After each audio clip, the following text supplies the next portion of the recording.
Yo, selamat datang di channel Warga Anime, warganya para wibu sedunia. Dan masih bersama Mr. Q di sini. Pada kesempatan kali ini, Mr. Q akan melanjutkan pembahasan dari video sebelumnya, yaitu light novel Tensei Citra Slime Dataken Volume 14 Part 1. Di sini kita akan diperlihatkan Rimuru yang mengevolusikan para bawahannya menjadi True Demon Lord. Dan langsung saja, tanpa basa-basi lagi, mari kita mulai.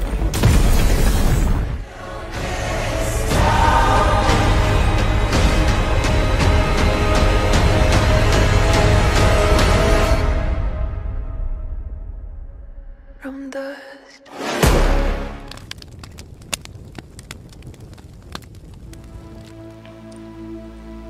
Pada saat ini, Miranda telah berhasil tiba di markas Yuki dengan selamat. Miranda kemudian menceritakan kepada Yuki tentang apa yang terjadi dengan pasukan kekaisaran yang menyerbu Tempest. Ketika mendengar laporan itu, Yuki pun tersenyum pahit. Sebelumnya Yuki sudah memprediksi jika Tempest pasti mampu menangani pasukan kekaisaran tersebut. Namun ternyata hasilnya melebihi apa yang diperkirakan. Tempest telah menang telak, bahkan tanpa ada korban di pihak Tempest. Miranda mengatakan jika misinya kali ini adalah misi yang sangat menakutkan. Miranda berhasil selamat dari pertempuran merupakan suatu keberuntungan. Bahkan dua orang dari satu digit yang bernama Chiyu dan Bonnie dapat dikalahkan dengan begitu mudahnya oleh iblis bawahan Raja Iblis Rimuru. Namun karena hubungan Raja Iblis Rimuru dengan Yuki tersebut, iblis bawahan Rimuru itu pun melepaskan Miranda hidup-hidup. Di satu sisi, Yuki juga sedikit terkejut dengan identitas sebenarnya dari Chiyu dan Bonnie. Yuki tidak menyangka dirinya telah ditipu oleh Damrada. Yuki merasa jika Damrada adalah pengkhianat. Yuki pun terus memikirkan tentang motif dan tujuan Damrada sebenarnya. Setelah mengamati pergerakan Damrada, terutama ketika ia mencoba membunuh kakek Gadra, ternyata ada alasan di balik tindakannya. Alasan Damrada mencoba membunuh Gadra adalah agar Kondo Tatsuya tidak mendapatkan informasi dari Gadra tentang kekuatan Federasi Jura Tempest. Jika Kekaisaran mengetahui informasi tentang Tempest, mungkin Kekaisaran tidak akan mengirimkan pasukannya seperti saat ini. Dan pada titik ini, dengan berkurangnya banyak sekali pasukan Kekaisaran tersebut, tentunya ini juga menguntungkan bagi Yuki untuk melakukan kudeta terhadap Kekaisaran. Dan semua peristiwa ini seolah-olah telah direncanakan oleh Damrada. Namun ketika Yuki dan semua orang di sana membicarakan Damrada, tiba-tiba Damrada telah datang ke markas Yuki. Kedatangan Damrada ke sini adalah untuk menjelaskan maksud dirinya agar tidak disalahpahami oleh Yuki. Damrada juga mengatakan bahwa dirinya bersumpah setia dengan Kaisar Rudra, namun dirinya juga setia pada Yuki. Damrada berkata kepada Yuki bahwa tujuannya adalah untuk mengalahkan Yang Mulia Kaisar Rudra. Ini adalah satu-satunya cara untuk menyelamatkan Yang Mulia. Dan untuk itu, hal terbaik yang harus dilakukan adalah membiarkan Yuki mengambil alih dunia.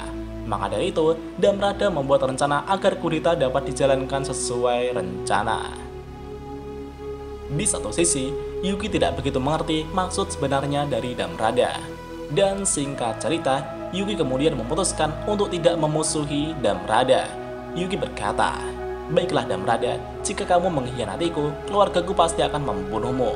Dan setelah itu, mereka pun akan melanjutkan rencana mereka. Di sisi lain, Tempest telah mengadakan pesta kemenangan. Dan di pesta itu juga dihadiri oleh orang-orang dari negara sekutu seperti Kerajaan Dwargon, para bawahan Frey, dan lainnya. Sebenarnya negara sekutu sudah siap mengirimkan bantuan jika Tempest kewalahan. Tapi ternyata Tempest sama sekali tidak perlu bantuan. Tempest telah menang telak. Segera setelah itu, pesta pun dimulai. Dan Rimuru juga akan memberikan penghargaan kepada orang-orang yang berjasa pada pertempuran kali ini. Menurut Raphael, dengan menggunakan 100.000 jiwa, beberapa bawahan Rimuru dapat berevolusi menjadi True Demon Lord. Para bawahan yang memiliki kualifikasi untuk berevolusi ialah Rangga, Benimaru, Sion, Gabil, Geld, Diablo, Testarossa, Ultima, Carrera, Kumara, Zekion, dan Adalman. Dan pada saat ini, Rimuru telah mendapatkan 1 juta jiwa dari pertempuran melawan pasukan Kekaisaran. Banyak sekali individu kuat dari kekaisaran yang per orangnya memiliki energi ratusan hingga ribuan jiwa. Setelah itu, Rimuru pun memilih Benimaru sebagai orang pertama yang akan ia evolusikan. Di depan semua orang, Rimuru berkata kepada Benimaru, "Benimaru, strategimu saat pertempuran kali ini sangatlah brilian. Mulai hari ini dan seterusnya, kamu bisa menyebut dirimu sebagai Flare Lord."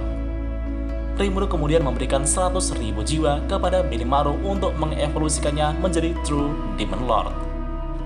Namun setelah beberapa saat kemudian, ternyata tidak ada perubahan yang muncul pada Benimaru. Rimuru pun sedikit bingung. Benimaru mengatakan jika dirinya telah mendengarkan suara dunia. Suara itu mengatakan bahwa jika Benimaru berevolusi menjadi True Demon Lord, ia akan menjadi makhluk spiritual berumur panjang dan Benimaru tidak akan lagi memiliki keturunan. Mendengar itu, Benimaru pun sedikit bimbang. Benimaru merasa jika dirinya masih memiliki tanggung jawab terhadap keberlangsungan rasnya. Maka dari itu, Benimaru ingin memiliki keturunan terlebih dahulu. Dan itulah sebabnya evolusi Benimaru ditunda. Mendengar cerita Benimaru tersebut, Rimuru menyimpulkan jika syarat evolusi Benimaru adalah untuk memiliki keturunan terlebih dahulu. Jika syarat itu terpenuhi, Benimaru akan dapat berevolusi menjadi True Demon Lord. Di depan semua orang, Rimuru kemudian berkata kepada Benimaru untuk segera menikah dan memutuskan siapa yang Benimaru pilih untuk menjadi istrinya. Ketika Rimuru mengatakan itu, Momiji dan Albis kemudian maju ke panggung dan menghadap Rimuru.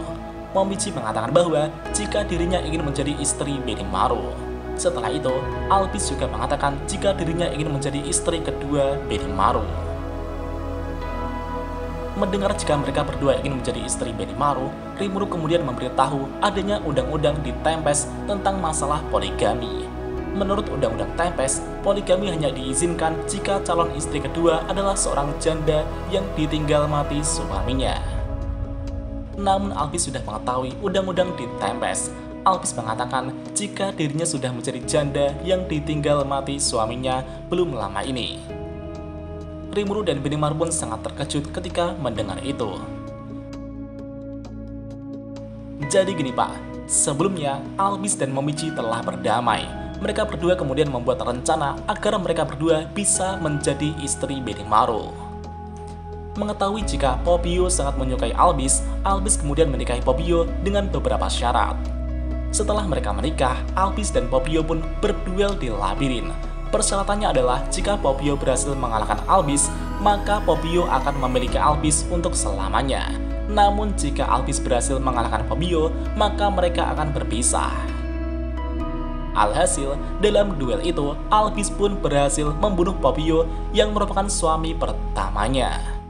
Meskipun Popio mati, Popio tentunya dapat hidup kembali dengan menggunakan gelang kebangkitan di labirin. Dengan demikian, Albis pun sukses berstatus janda yang ditinggal mati suaminya. Anjay, tragis sekali nasib si Popio ini ya Pak.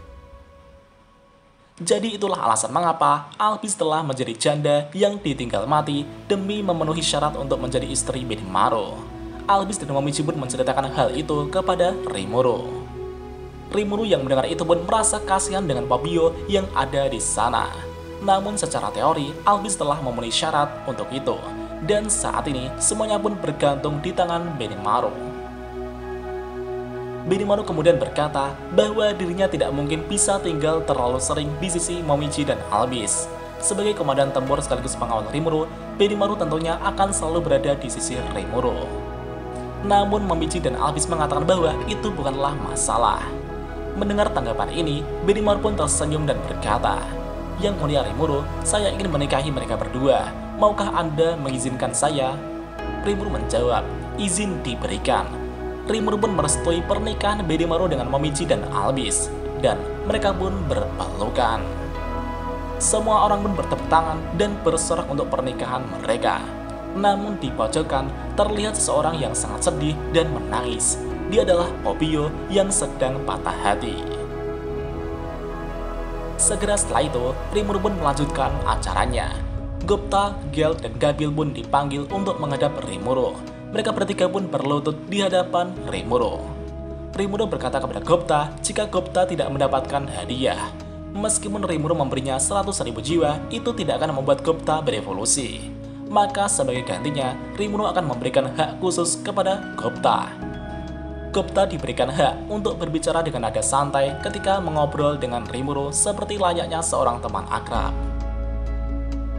Mendengar itu, semua orang pun bersorak dengan keras. Semua orang merasa iri dengan hak khusus yang dimiliki Gupta tersebut. Di satu sisi, Gupta terlihat senang dan berterima kasih kepada Rimuru. Setelah Gupta selesai, berikutnya adalah giliran Gelt. Rimuru kemudian memberikan gelar kepada Gelt sebagai Barrier Lord. Gelt pun menerima gelar itu dengan senang hati. Setelah itu, Rimuru kemudian memberikan sebuah armor dan peralatan tingkat legendaris kepada Gelt sebagai hadiah atas kerja kerasnya. Selain itu, Rimuru juga memberikan 100.000 jiwa kepada Gelt untuk berevolusi menjadi True Demon Lord. Gelt pun berterima kasih kepada Rimuru sambil menahan rasa kantuknya. Dan selanjutnya adalah Gabil. Rimuru kemudian memberikan gelar kepada Gabil sebagai Dragon Lord dan memberinya 100.000 jiwa untuk berevolusi menjadi True Demon Lord. Seketika itu juga, evolusi Gabil pun selesai dengan cepat tanpa melalui tidur evolusi. Tubuh Gabil memancarkan listrik ungu. Sisik hitam ungu berubah menjadi warna coklat muda, seolah-olah esensi magis yang terbakar mengalir melalui tubuh Gabil. Kekuatan Gabil pun mulai meningkat drastis. Sama seperti Gelt, para bawahan Gabil juga menerima berkah dari evolusi Gabil. Gabil pun sangat senang dan berterima kasih kepada Rimuru sama. Setelah Gupta, Gelt, dan Gabil selesai, Rimuru kemudian memanggil Rangga, Hakuro, Testarossa, Altima, dan Karera untuk maju menghadap Rimuru. Rimuru berkata kepada Rangga, "Rangga, kamu tidak hanya bertarung dengan Gupta, tapi kamu juga melindunginya, dan aku sangat berterima kasih. Dan mulai hari ini, kamu bisa menyebut dirimu sebagai Star Lord." Selain itu, Rimuru juga memberikan 100.000 jiwa kepada Rangga untuk berevolusi menjadi True Demon Lord. Rangga pun menerima gelar itu dan berterima kasih kepada Rimuru. Beberapa saat kemudian, Rangga mulai mengantuk dan pergi ke dalam bayangan Rimuru. Selanjutnya kemudian giliran Hakuro. Rimuru pun berterima kasih kepada Hakuro untuk pekerjaannya yang luar biasa sebagai penasihat Gupta. Rimuru juga memberikan sebuah pedang tingkat legendaris kepada Hakuro sebagai hadiah atas kerja kerasnya. Hakuro pun menerima pedang itu dan berterima kasih kepada Rimuru. Setelah itu, selanjutnya adalah giliran trio gadis iblis. Sebagian besar jiwa-jiwa yang diperoleh Rimuru adalah hasil pekerjaan dari ketiga gadis iblis tersebut. Namun saat ini, Rimuru merasa belum ingin mengevolusikan mereka bertiga. Bahkan Gabil yang sudah berevolusi sepertinya masih bukan tandingan untuk mereka. Rimuru kemudian meminta maaf kepada mereka karena tidak mengevolusikan mereka dengan jiwa-jiwa yang mereka dapat. Ketiga gadis iblis itu pun menjawab jika itu bukanlah masalah. Mereka mengatakan bahwa jika mereka sudah cukup puas dengan tubuh dan nama yang diberikan oleh Rimuru sama. Rimuru pun senang mendengar mereka berkata seperti itu. Namun sebagai gantinya, Rimuru akan memberikan mereka sebuah gelar. Rimuru memberikan gelar kepada Testarossa sebagai Killer Lord. Selanjutnya Altima diberikan gelar sebagai Pain Lord. Dan berikutnya, Karera diberikan gelar sebagai Manage Lord. Gelar-gelar itu sepertinya terdengar brutal, namun sejatinya itu mencerminkan apa yang mereka lakukan dalam perang ini. Rimuru berkata, "Mulai hari ini dan seterusnya, kalian diizinkan untuk memanggil diri kalian dengan nama-nama ini. Aku akan menantikan kerja keras kalian di masa depan." Ketiga gadis iblis itu pun sangat senang dan berterima kasih kepada Rimuru. Dan kita lanjut di part selanjutnya.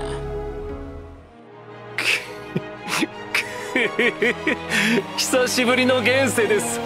せいぜい楽しむとしましょうか。 Dan jika ada kesalahan dalam pembahasan, Mimin mohon maaf. Dan sekian untuk pembahasan kali ini. Dan jangan lupa klik like dan subscribe juga ya guys. Tentu saja di Warga Anime.